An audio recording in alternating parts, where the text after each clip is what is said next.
Congress party అధికారంలోకి వచ్చిన తర్వాత ప్రజలకు మెరుగైన సుపరిపాలనను చేరువ చేసేందుకు ప్రజాపాలన కార్యక్రమానికి ప్రభుత్వం శ్రీకారం చుట్టిందన్నారు వైద్య ఆరోగ్య శాఖ మంత్రి దామోదర రాజనరసింహ.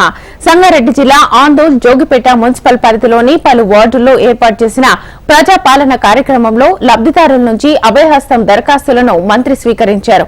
ఈ సందర్భంగా ఆయన మాట్లాడారు. జోగిపేట తనకు కన్నతల్లి లాంటిదన్నారు. ఆందోళ్ ప్రజలు ఆశీర్వదించి నన్ను గెలిపించి ఈ జీవితాన్ని ఇచ్చారని, ఇక్కడి ప్రజలకు తాను రుణపడి ఉంటానని అన్నారు. ఈ ప్రాంత అభివృద్ధిలో తన పాత్ర ఖచ్చితంగా ఉంటుందన్నారు దామోదర రాజనరసింహ. అర్హులైన పేదలకు ప్రభుత్వ సంక్షేమ పథకాలను అందించేందుకు కాంగ్రెస్ ప్రభుత్వం కార్యాచరణను ప్రారంభించిందన్నారు. 6 గ్యారంటీ పథకాల కింద లబ్దిదారుల నుంచి దరఖాస్తులు స్వీకరిస్తున్నామని, ఈ దరఖాస్తుల పరిశీలన అనంతరం అర్హులైన ప్రతి ఒక్కరికి ప్రభుత్వ సంక్షేమ పథకాలను అందజేస్తామని తెలిపారు.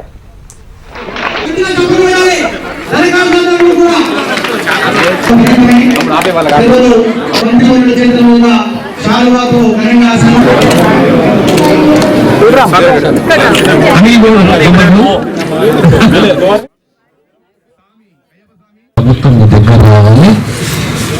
ఏకైనా కాంగ్రెస్ ఆలోచన చేస్తుందో, సర్కార్ ఆలోచన చేస్తుందో, ప్రభుత్వం ఆలోచన చేస్తుందో ఆ దిశగా మీరు అర్థం చేసుకునేసి మీ యొక్క మనసులో ఉన్న భావనను ఈ అప్లికేషన్లో వింటూ కౌంటర్ ఉంది మీకు. ఆ కౌంటర్లో మీరు దరఖాస్తు ఇస్తే మీరు రసీదు తీసుకోవాలి. అన్ని దరఖాస్తుల అప్లికేషన్ కూడా అని ప్రభుత్వం తీక్షణంగా పరిశీలించి అర్హత ఉన్న లబ్ధిదారులకు ఖచ్చితంగా న్యాయం చేయాలి. ఆ దిశగా ఈ ప్రభుత్వం ఆలోచన ఉంది.